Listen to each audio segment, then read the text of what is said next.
जय श्री कृष्ण। प्रथम स्कंध के सप्तम अध्याय पर चर्चा हो रही है। अश्वत्थामा ने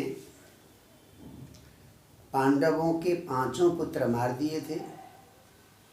अर्जुन अश्वत्थामा को पकड़ के ले आए, पर द्रौपदी अश्वत्थामा को देखकर पिघल जाती है और उसने कहा था, जैसे मैं पुत्र के वियोग में रो रही हूँ, वैसे इनकी माता को रोना न पड़े तो इन्हें छोड़ दो।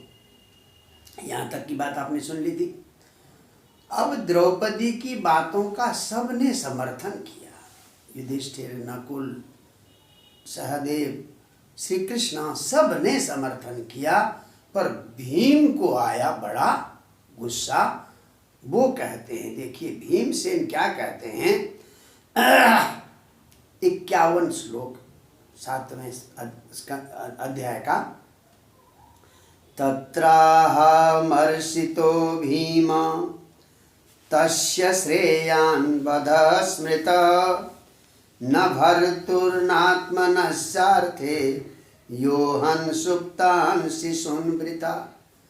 तो तत्र ऐसी परिस्थिति में जब द्रौपदी की बातों का सबने समर्थन किया, यहाँ तक कुंती माता ने भी समर्थन किया, तो अमरसितः भीम प्राह, गुस्से में भरकर भीमसेन ने कहा कि यह जिस व्यक्ति ने सुप्तान शिशुन वृथा अहं, सोए हुए बच्चों को रात्रि में आकर व्यर्थ में मारा, न तो उसमें उसका अपना कोई हित था, न अपने स्वामी दुर्योधन का हित था। दुर्योधन का भी हित नहीं था इन बच्चों को मारने से, और न उस अश्वत्थामा का हित था। तो व्यर्थ में इन शिशु को मारा है, तो ये शिशु घाती है। इसलिए तस्य वध श्रेयान्, ऐसे शिशु घाती का, ऐसे हत्यारे का, रात को आकर जो हत्या करे व्यर्थ में, ऐसे व्यक्ति को तो वध करना ही उचित है। ये कहा भीमसेन ने। अब एक वाक्यता न रही। अर्जुन दुविधा में पड़ गए। एक तरफ पत्नी, भाई, बड़े भाई, माता, सब लोग द्रौपदी की बात का समर्थन कर रहे हैं कि नहीं, छोड़ दो, जो हो गया, छोड़ दो। एक तरफ भीम कहते हैं नहीं, इसने वध योग्य कार्य किया, इसको मृत्यु दंड देना ही उचित है।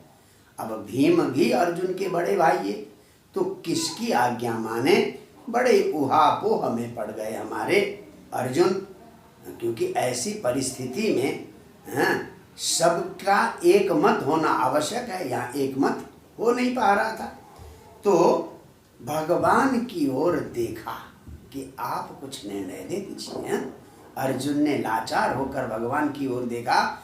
भगवान भी कच्चे खिलाड़ी नहीं है, वो भी मौके पर चौका मारने में बड़े माहिर हैं। तो उन्होंने बड़ी विचित्र बात कही। आप देखें जरा 53वां श्लोक। भगवान कहते हैं, ब्रह्म बंधुर्न हन्तव्य आततायी बदारण मयैवो वयमाम्नातं परिपाह्यानुशासनम। भाई देखो अर्जुन, ब्रह्म बंधु न हन्तव्य, नीच से नीच कर्म भी कर ले, अगर ब्राह्मण कुल में उत्पन्न हुआ है तो उसको मारना नहीं चाहिए। बंधु का अर्थ है यहाँ नीच, तो नीच कर्म करने वाले भी ब्राह्मण को मारना नहीं चाहिए। परंतु आतताई, जिसने आतताई का कार्य किया है उसको मारना चाहिए। अब देखें यहाँ आतताई कौन होता है। अग्निदो गरदस्यैव शस्त्र पाणी धनाप, किसी के घर में आग लगाने वाला, किसी को जहर देने वाला, और शस्त्र पाणी, हाथ में हथियार लेकर लोगों से धन लूटने वाला, और दूसरे की जमीन और दूसरे की पत्नी को छीनने वाला, जबरदस्त हड़पने वाला, ये 5 आतताई कहलाते हैं। तो धन, शस्त्र पाणी, यानी हाथ में हथियार लेकर बच्चों को मारा है, हमारे पुत्रों को, आपके पुत्रों को मारा है, तो ये आतताई है। और एक तरफ ब्रह्म बंधु है, नीच है तब पर है तो ब्राह्मण। तो इसलिए ये दोनों बातें मैंने ही अपने शास्त्र में कही है। मया एव उभयम आम्नातम, दोनों बातें मैंने ही शास्त्र के माध्यम से कही। क्या दोनों बातें? अगर नीच से नीच ब्राह्मण हो तो भी नहीं मारे, और आतताई हो तो मारे। अब शास्त्र की आज्ञा का तुम पालन करो। यानी दो धार में ही छोड़ दिया भगवान ने। देखिए ये है शिष्य की परीक्षा। इतना गीता का ज्ञान दिया। अर्जुन तो एक प्रकार से मित्र भी थे और शिष्य भी थे। और परीक्षा तभी होती है जब संकट का टाइम होता है। संकट के टाइम पर सही निर्णय ले सकता है कि नहीं ले सकता मेरा शिष्य, ये गुरु की परीक्षा थी। तो अब ऊपर से और कहते हैं कृष्ण, देखो 54वां देखिए आप, कुरु प्रतिश्रुतम सत्यम यत्त्वत् शान्तयता श्रेय प्रियाम प्रियम च भीमसेनस्य पांचाल्या मह्यमेव च। और देखो तुमने प्रतिज्ञा की है, द्रौपदी को सांत्वना देते हुए की है, तुमने प्रतिज्ञा की है कि अश्वत्थामा का सिर लेकर आऊंगा, उस पर बैठकर तुम स्नान करना। तो अश्वत्थामा को मारने की प्रतिज्ञा तुमने की है। और भीमसेन जो कह रहे हैं उनकी बात भी मानो, और जो द्रौपदी कह रही है इसको छोड़ दो ब्राह्मण है, गुरुपुत्र है, उसकी भी बात मानो। बताइए क्या करें हैं? तो सबकी बात मानो और अनुशासनम पाई, हाँ, जो शास्त्र की आज्ञा है उसका पालन करो। थोड़ी देर अर्जुन सोचने लगे। अर्जुन भी कच्चे शिष्य नहीं थे, पके हुए शिष्य थे, ज्ञानी शिष्य थे। तो वो भगवान के कथन का मतलब समझ गए कि भगवान कहना क्या चाहते हैं।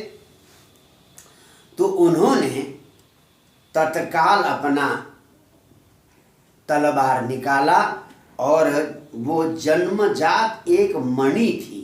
अश्वत्थामा जब पैदा हुए थे मणि के साथ पैदा हुए थे।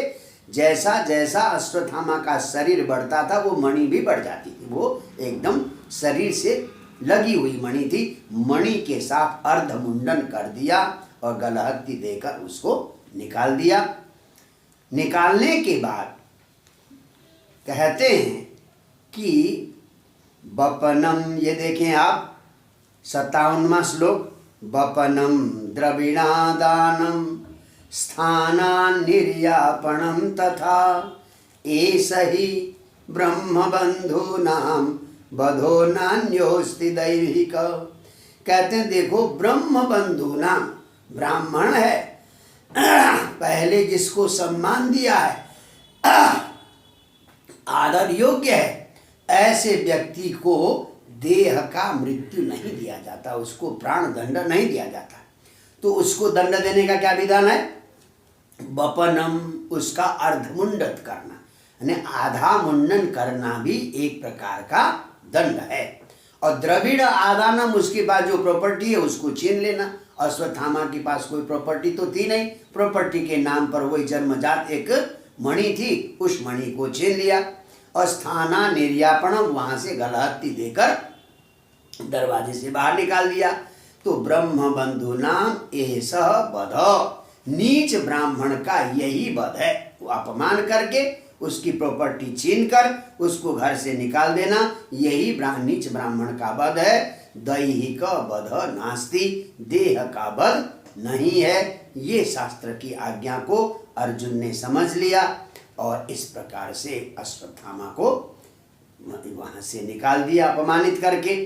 तो ये संकट के समय पर, इस कथा से आप ज़्यादा ध्यान रखें, संकट के समय पर भी हमें अपना धैर्य नहीं छोड़ना चाहिए। जिस व्यक्ति ने 5 पुत्रों की रात को जाकर सोते हुए पुत्रों की हत्या की हो, उसको भी क्षमा कर दिया माता द्रौपदी ने, और सब ने द्रौपदी की बात का समर्थन किया। और भीम के विरोध करने पर भी भगवान श्री कृष्ण के द्वारा इस प्रकार का उत्तर देने पर भी गुणग्राही और विवेकशील अर्जुन ने जो शास्त्र सम्मत दंड था ऐसे अपराधी के लिए वो शास्त्र सम्मत दंड दिया है। तो ये हमारे पूर्व पुरुषों की, हमारे पूर्व माताओं की, द्रौपदी जैसी माताओं की यहाँ पर विशेषता झलकती है। वो कठिन से कठिन परिस्थिति में भी न तो अर्जुन ने धैर्य को खोया है, न द्रौपदी ने धैर्य को खोया है। तो इस कथा से हमें कभी भी प्रतिकूल परिस्थिति में भी धैर्य नहीं खोना चाहिए, ये शिक्षा मिलती है। जय श्री राधे।